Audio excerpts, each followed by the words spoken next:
श्री रामचरितमानस बालकांड। अब ते रति तब नाथ कर हो इहि नाम अनंगु, बिनु बपु व्यापहि साबहि पुनि सुनु निज मिलन प्रसंगु।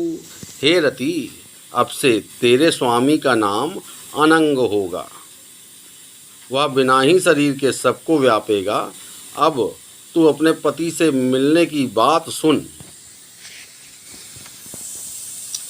जब जदुवंश कृष्ण अवतारा, हो ही हरन महामहि भारा। कृष्ण तनय हो ही पति तोरा, बचनु अन्यथा हो ही न मोरा। जब पृथ्वी के बड़े भारी भार को उतारने के लिए यदुवंश में श्री कृष्ण का अवतार होगा, तब तेरा पति उनके पुत्र प्रद्युम्न के रूप में उत्पन्न होगा। मेरा यह वचन अन्यथा नहीं होगा।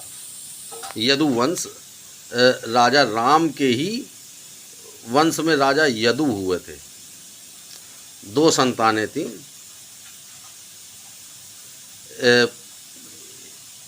राजा ययाति ने अपने दोनों पुत्र, यदु और दूसरे नाम नहीं याद आ रहा, वाल्मीकि जी की रामायण में है।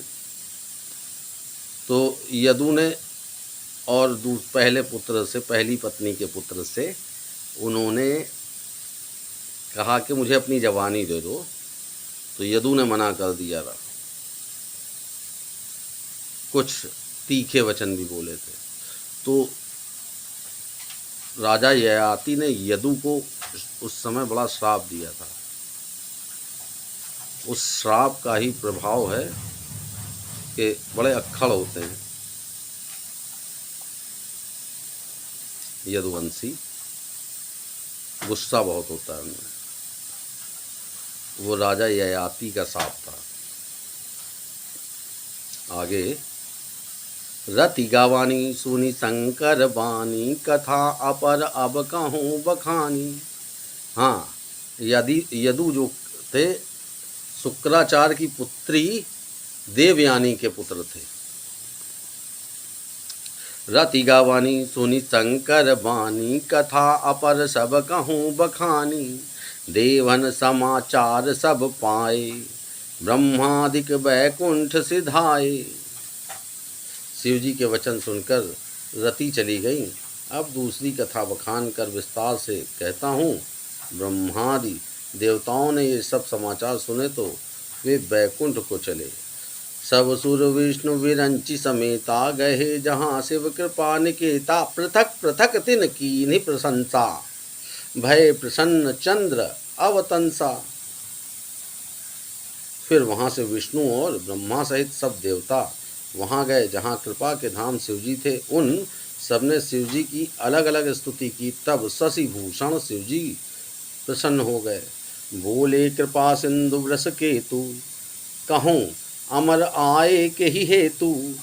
कह विधि तुम प्रभु अंतर्जामी, तदपि भगत बस बिन बहु स्वामी। कृपा के समुद्र शिवजी बोले, हे देवताओं, कहिए आप किस लिए आए हैं। ब्रह्मा जी ने कहा, हे प्रभु, आप अंतर्यामी तथा हे स्वामी, भक्तिवश मैं आपसे विनती करता हूँ। सकल सुरन के हृदय अस शंकर परम उछाऊ, निज नयन नहीं देखा चाहि नाथ तुम्हार विबाहु।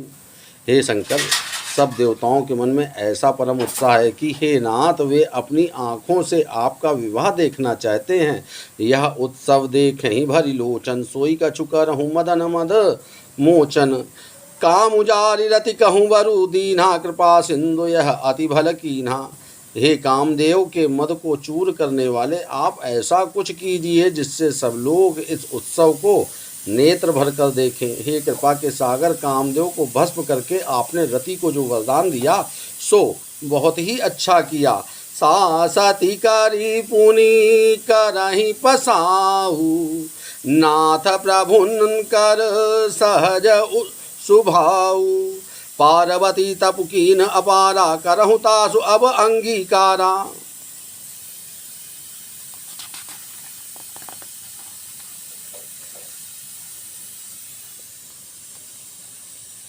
हे नाथ, श्रेष्ठ स्वामियों का यह सहज स्वभाव है कि वे पहले दंड देकर फिर कृपा किया करते हैं।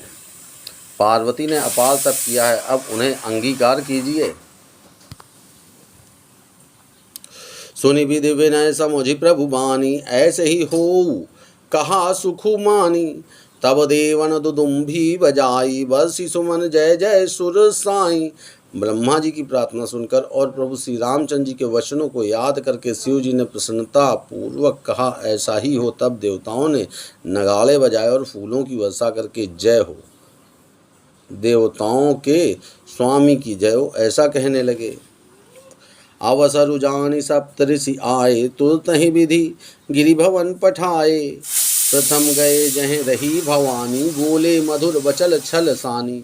उचित अवसर जानकर सप्तऋषि आए और ब्रह्मा जी ने तुरंत ही उन्हें हिमांचल के घर भेज दिया।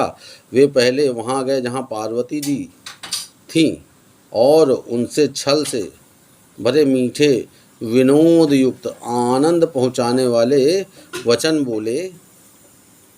कहा हमार न सुनहूँ तब नारद के उपदेश, अब भा झूठ तुम्हारपन जारहूँ काम महेश।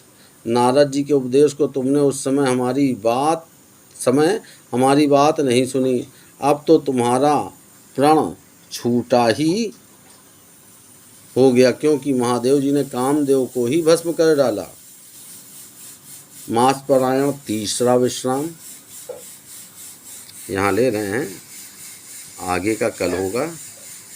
सर्वे भवन्तु सुखिनः, सर्वे सन्तु निरामयाः, सर्वे भद्राणि पश्यन्तु, कश्चित् मा दुर्भाग् भवेत्।